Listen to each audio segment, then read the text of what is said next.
Bismillahirrahmanirrahim. Assalamualaikum warahmatullahi wabarakatuh. Berita Al-Hijrah 9 Jamadil Akhir 12 Januari bersama saya Nazira Syaringan dan berikut berita utama malam ini. Unboxing isteri trend merosakkan.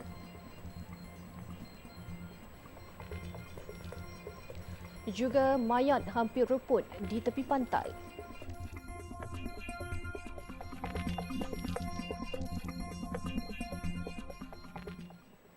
Trend unboxing isteri yang semakin gemar dilakukan pasangan baru berkahwin boleh membawa kepada keruntuhan institusi keluarga. Itu tegas Timbalan Menteri di Jabatan Perdana Menteri Hal Ehwal Agama Datuk Ahmad Marzuq Syari. Menurutnya, bakal ibu bapa sekiranya daripada awal lagi tidak mengikut landasan nilai yang betul dibimbangi memberi kesan kepada pembentukan moral anak-anak. Menerusi hantaran di Facebook hari ini, Datuk Ahmad Marzuq berkata masyarakat hari ini hidup di zaman bercampur baur antara perkara yang halal dan haram. Hal ini menurutnya bukan perkara yang pelik melihat kepada bagaimana media sosial dioptimumkan sepenuhnya untuk mengumpul kekayaan melalui populariti dan ramainya jumlah pengikut atau follower. Ujar Datuk Ahmad Marzuq, demi sebuah kandungan media sosial, ada pasangan suami isteri tidak lagi menghiraukan maruah sehingga sanggup mendedahkan aib pasangan. Trend tersebut tegas beliau sedikit sebanyak boleh menjejaskan nilai-nilai institusi kekeluargaan Islam. Baru-baru ini tular trend unboxing isteri di media sosial yang memaparkan pengantin lelaki membantu isterinya untuk membuka tudung serta menanggalkan aksesori pada pakaian pengantin.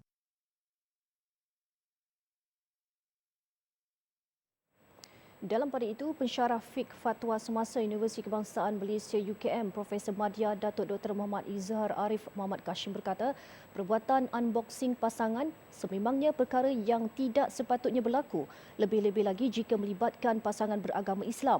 Jelasnya, perbuatan tersebut jelas bertentangan dengan perintah Allah yang menjadikan suami dan isteri untuk berkasih sayang dan saling menghormati serta menjaga maruah dan aib masing-masing. Menurutnya, biarpun aksi berkenaan nampak biasa daripada pandangan mata kasar, namun ia secara tidak langsung boleh mengundang perkara yang lebih mengaibkan selain dibimbangi dapat membuka jalan kemungkaran. Jadi apa yang berlaku pada hari ini, masyarakat kita nak buat benda yang pelik, kalau nak buka hadiah tak ada masalah. Nak unboxing hadiah yang diberikan oleh rakan-rakan kepada pengantin tak salah, itu dibenarkan. Tapi unboxing isteri ni ataupun unboxing suami ni tidak dibenarkan. Bukan apa, sebab kita nak tutup pintu-pintu yang membawa kepada maksiat. Sadduz zara'i'. Katakan hari ini kita benarkan. Mula buka dia punya crown kat atas, lepas tu buka anting-anting, lepas tu dah mula buka tudung sikit-sikit, buka baju sikit-sikit. Mula-mula nampak macam kami tak buka yang besar-besar. Mula-mula lama-lama dia akan bawa kepada membuka perkara yang lebih mengaibkan. Justru beliau menasihati pasangan yang mendirikan rumah tangga supaya tidak bertindak dengan cara melampaui batas sekalipun untuk membawa pembaharuan dalam kehidupan, terutama berkaitan dengan perkahwinan. Malah beliau meminta agar pasangan terlibat untuk menghormati apa yang termaktub dalam syariat Islam termasuk akhlak dan akidah serta memelihara kehormatan keluarga masing-masing.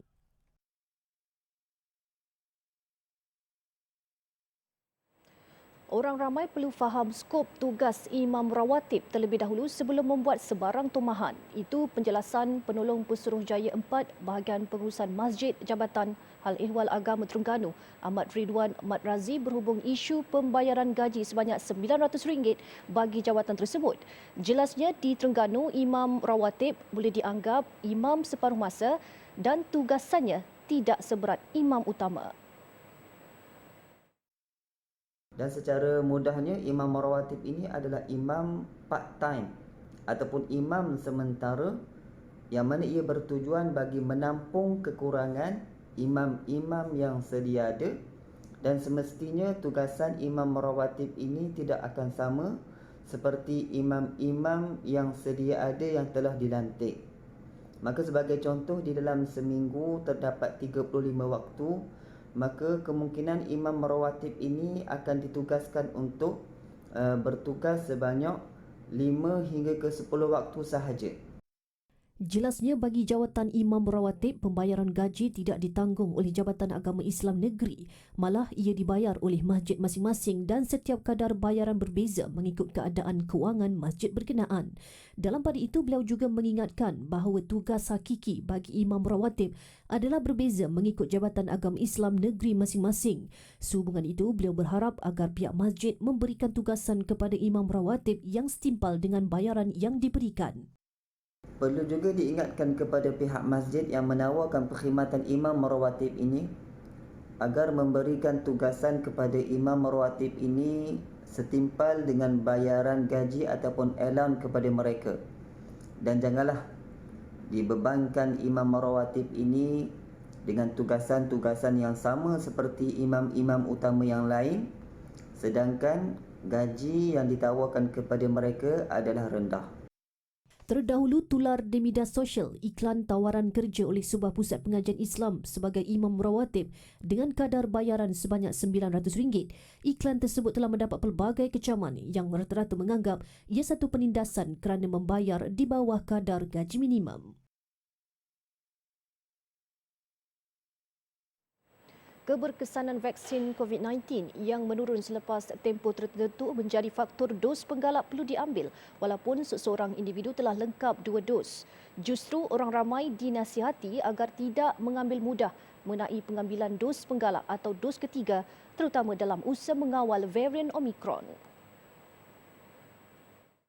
Menurut pakar klinikal Unit Penyakit Berjangkit Jabatan Perubatan Pusat Perubatan Universiti Malaya PPUM Dr. Sazali Basri, kajian menunjukkan dos penggalak mampu meningkatkan antibodi sekaligus mencegah jangkitan COVID-19 termasuk varian terbaru Omicron.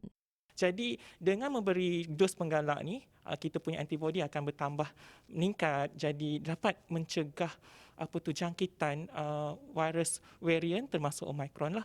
Kajian-kajian saintifik telah dijalankan dan menunjukkan keberkesanan dos penggalak ini untuk mencegah jangkitan virus Omicron lah. Tambah beliau, walaupun kes jangkitan yang teruk agak rendah bagi varian Omicron berbanding varian lain seperti Delta, namun kadar kebolehjangkitan bagi varian berkenaan jauh lebih tinggi. Mungkin kat Malaysia, kalau virus Delta, hari-hari dia punya kadar kes jangkitan harian adalah lebih kurang 1,000 dan kes yang turut adalah 25% daripada itu lebih kurang 250. Tapi kalau dia meningkat lebih, mungkin sehari lebih daripada 10,000, walaupun kadar turut adalah 10%, lebih banyak pesakit yang perlu dimasukkan dan perlu mendapat rawatan lebih lanjut lah. Jadi mungkin akan memberi bebanan kepada kita punya healthcare system. Beliau berkata demikian bagi mengulas tindakan sesetengah pihak yang mempersoal kewajaran kerajaan memberikan dos ketiga vaksin COVID-19, malah ada yang tidak hadir ketika janji temu atas pelbagai alasan.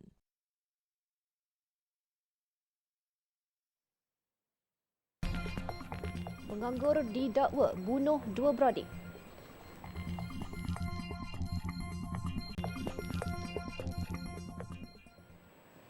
Alhamdulillah, bertemu kembali. Jabatan Siasatan Jenayah JSJ dan Jabatan Siasatan Jenayah Komersial JSJK Bukit Aman telah diarah menjalankan risikan dan mengesan sindiket yang terlibat dalam aktiviti penjualan sijil vaksin COVID-19 palsu. Ketua Polis Negara Tan Sri Akril Sani Abdullah Sani berkata, pihaknya memandang serius terhadap tindakan kumpulan atau individu yang menjalankan aktiviti berkaitan.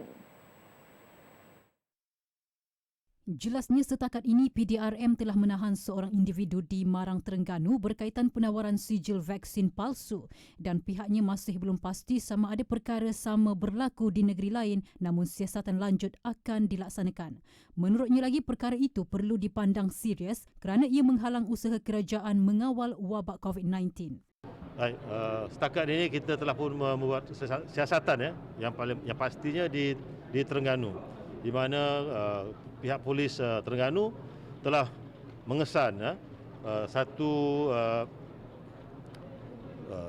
di mana tindak ataupun yang dikatakan sindiket pun boleh katakan sindiket, tapi kita tidak pasti sama ada terdapat lagi perkara yang sama berlaku di negeri-negeri yang lain. Justru saya telah mengarahkan ke semua telah mengarahkan PJSJ, Datuk Seri Abdul Jalil Hassan dan juga pengarah Jabatan Siasat Jenayah Komersial untuk menjalankan risikan dan mengesan sama ada terdapat lagi perkara-perkara yang sama berlaku.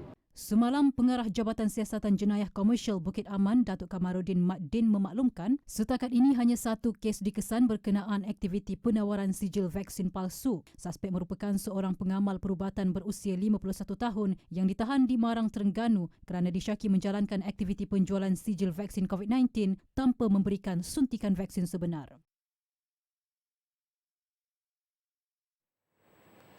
Pengembara yang pernah dijangkiti COVID-19 dan telah lengkap vaksinasi COVID-19 tidak perlu menjalani kuarantin wajib. Ketetapan terkini Kementerian Kesihatan Malaysia KKM itu akan mula berkuat kuasa pada Khamis 13 Januari 2022. Menteri Kesihatan Khairi Jamaluddin Abu Bakar dalam satu kenyataan hari ini berkata, pengembara tersebut hendaklah telah menerima vaksin lengkap dengan bukti penerimaannya dan melampirkan bukti telah dijangkiti COVID-19 dalam tempoh 11 hari hingga 60 hari sebelum berlepas ke Malaysia melalui keputusan ujian makmal yang dicetak atau secara digital. Pengembara yang mempunyai sejarah kemasukan ke hospital kerana dijangkiti COVID-19 juga perlu mengemukakan surat fit to travel daripada pengamal perubatan di hospital terbabit. Ketetapan baharu itu bagaimanapun tidak tertakluk bagi pengembara yang belum menerima vaksinasi lengkap atau tidak divaksinasi. Pengembara tersebut akan dikenakan kuarantin wajib 7 hari di stesen kuarantin. Sementara itu, bagi pengembara yang tidak pernah dijangkiti COVID-19, ketetapan semasa masih terpakai. Kerajaan akan memaklumkan sebarang perkembangan mengenai situasi dan ketetapan baharu bagi pengembara dari semasa ke semasa. Sekumpulan tukang sapu dikejutkan dengan penemuan satu mayat yang hampir reput terdampar di pesisir pantai seberang Takhir di Kuala Nerus. Penemuan mayat tanpa identiti itu pada awalnya ditemui seorang lelaki berusia 50-an yang sedang mencari ketam untuk dijadikan umpan pancing kira-kira 11.30 pagi tadi. Salah seorang tukang sapu tersebut, Rohaya Jaafar, 55 tahun, berkata, sejurus menjumpai mayat tersebut, lelaki itu terus memaklumkan kepadanya dan dua lagi rakannya yang ketika itu sedang berehat di sebuah wakaf yang terletak kira-kira 50 meter dari lokasi penemuan mayat. Mereka kemudian bergegas untuk melihat mayat tanpa kepala, kaki dan tangan itu sebelum memaklumkan kepada penyelia mereka. Masa tahu kita sudah buat kerja, kita rehat sini. Lepas tu ada pok seorang tu bagi tahu, dia kata ada mayat kat bawah. Lepas tu dia suruh kita pergi tengok, kita pergi tengok 3 orang. Pergi dekat mayat tu, dekat gigi air bawah. Mayat tu kepala tak ada, kaki tak ada, tinggal badan je. Kabur ke penyelia kita, penyelia nyapu ni. Penyelia telefon polis. Sementara itu, Ketua Polis Daerah Kuala Terengganu ACP Abdul Rahim Mat Din ketika dihubungi Berita Al-Hijrah mengesahkan penemuan mayat di lokasi berkenaan. Katanya mayat tersebut telah dibawa oleh pihak polis ke Unit Forensik Hospital Sultanah Nur Zahirah HSNZ untuk bedah siasat. Seorang penganggur didakwa di Mahkamah Magistrate Selayang hari ini atas pertuduhan membunuh seorang remaja perempuan dan adiknya dalam kebakaran sebuah rumah di Kampung Baru Kundang, Rawang, September tahun lalu. Bagaimanapun, tiada sebarang pengakuan direkodkan daripada tertuduh kerana kes itu berada di bawah bidang kuasa Mahkamah Tinggi.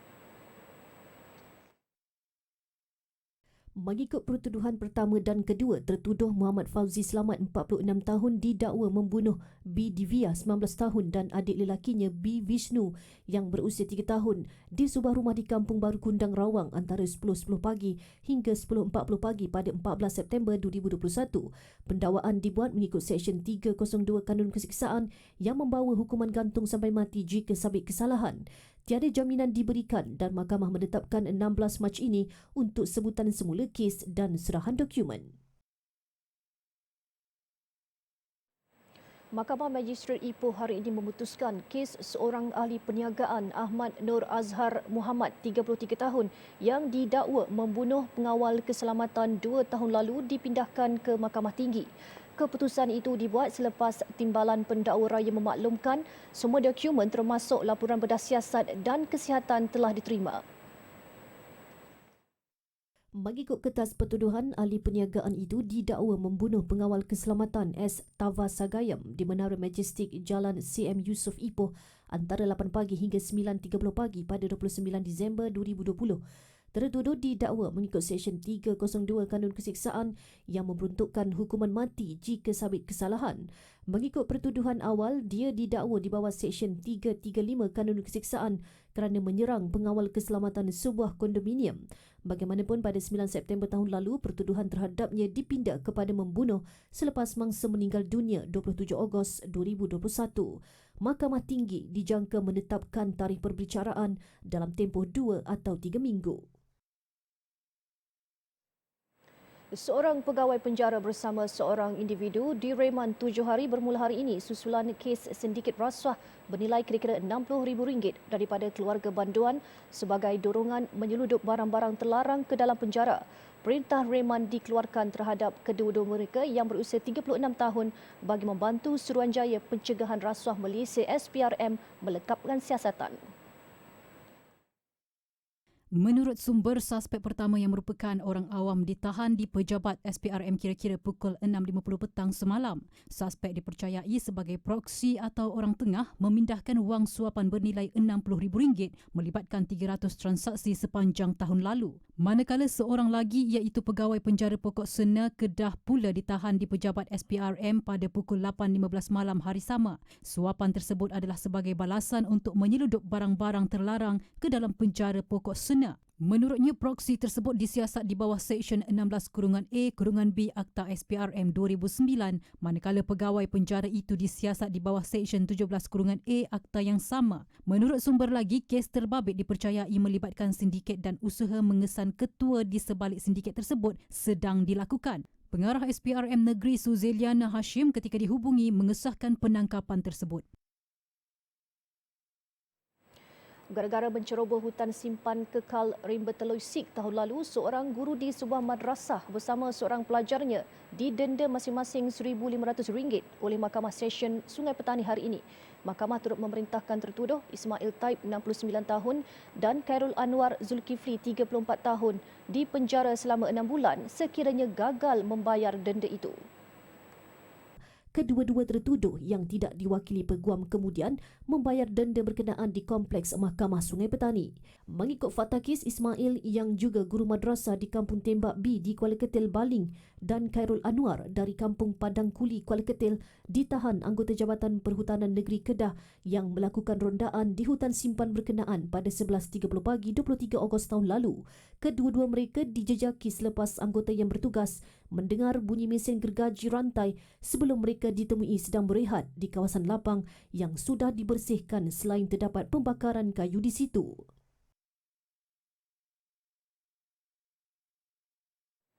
Sebanyak 32 rumah asnaf fakir dan miskin yang terjejas akibat banjir pada Disember tahun lalu akan dibina semula, manakala 150 lagi akan dibaik pulih. Ketua Pegawai Eksekutif Lembaga Zakat Selangor LZS, Saiful Yazan Mat Yusof berkata, buat masa ini bancian serta taksiran masih dilaksanakan di 8 daerah terjejas banjir bagi menalpasti asnaf yang memerlukan bantuan.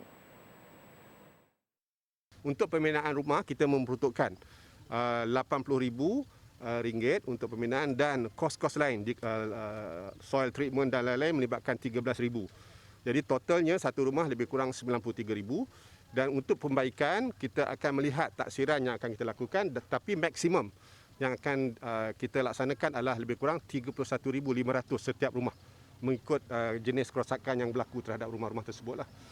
Beliau berkata demikian kepada pemberita selepas mengadakan lawatan ke Kampung Bukit Lancong Shah Alam.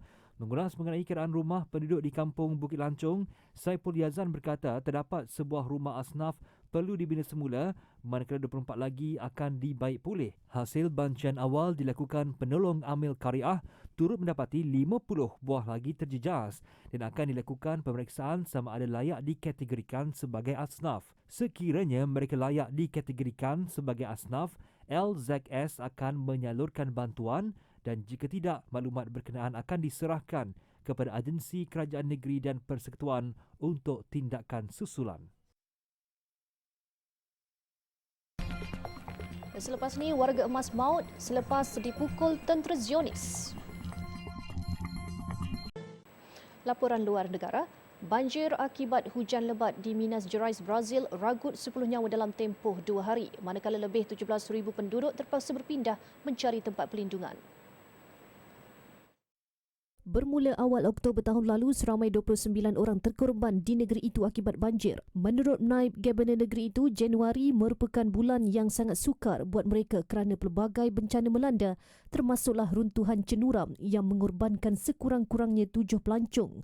Namun beliau tidak akan sesekali menyalahkan hukum alam kerana ia mungkin berlaku akibat daripada kesilapan manusia pada masa lalu. Sementara itu, pada Sabtu lalu, air daripada sebuah empangan pelombongan melimpah sehingga mengganggu jalan utama selama 2 hari. Seorang warga emas maut selepas diserang tentera Israel di Ramallah, tebing barat. Mayat Omar Abdul Majid Assas, 80 tahun, ditemui terbaring di sebuah rumah yang sedang dalam pembinaan.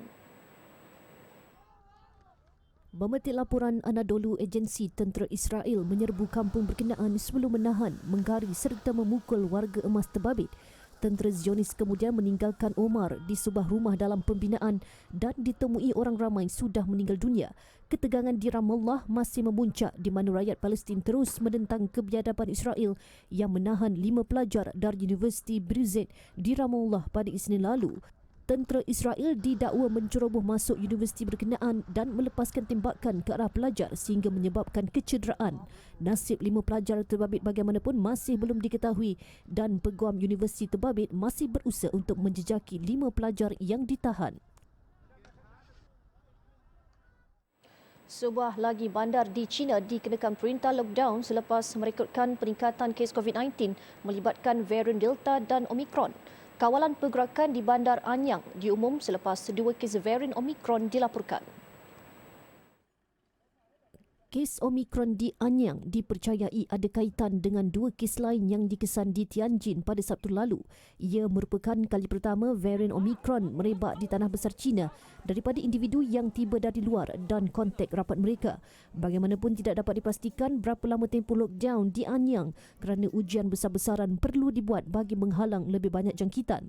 Perintah lockdown dijalankan dengan begitu ketat di mana hanya seorang ahli keluarga dalam rumah dibenarkan membeli barangan keperluan dan semua kenderaan yang tidak penting tidak dibenarkan berada di atas jalan raya. Setakat pagi tadi, Anyang merekodkan 123 kes baharu COVID-19. Minggu lalu, sejuta penduduk di bandar Yuzhodi, wilayah Henan, turut menjalani perintah berkurung, manakala penduduk Xi'an pula sudah 3 minggu di bawah perintah berkurung. Langkah itu adalah paling besar sejak lockdown di Wuhan dan Hubei pada tahun 2020. Tikus pengesan periuk api Magawa yang dianggap sebagai hero bagi Kemboja mati pada usia 8 tahun. Magawa sebelum ini berkhidmat selama 5 tahun di Kemboja sebelum bersara pada September 2020. Magawa sebelum ini dilapor dalam keadaan sihat dan menghabiskan masanya dengan bermain dan cergas seperti biasa. Namun sejak menjelang hujung minggu, pergerakannya mulai perlahan dan kurang berminat terhadap makanan. Magawa sebelum ini dilatih oleh organisasi Belgium iaitu Apopo yang bertanggungjawab melatih tikus gergasi Afrika untuk menyelamatkan nyawa dengan mengesan periuk api dan penyakit batuk kering. Sepanjang tugasnya, Magawa mengesan lebih 100 periuk api dan bahan letupan lain menyelamatkan banyak nyawa di Kemboja, menjadikannya Hero Red Apopo paling berjaya setakat ini. Magawa dianugerahkan pingat emas PDSA pada September 2020 dan digantikan oleh Hero Red Ronin. Tikus gergasi Afrika itu lahir di Tanzania pada November 2013 dan dibawa ke Kemboja pada 2016 untuk memulakan tugasnya.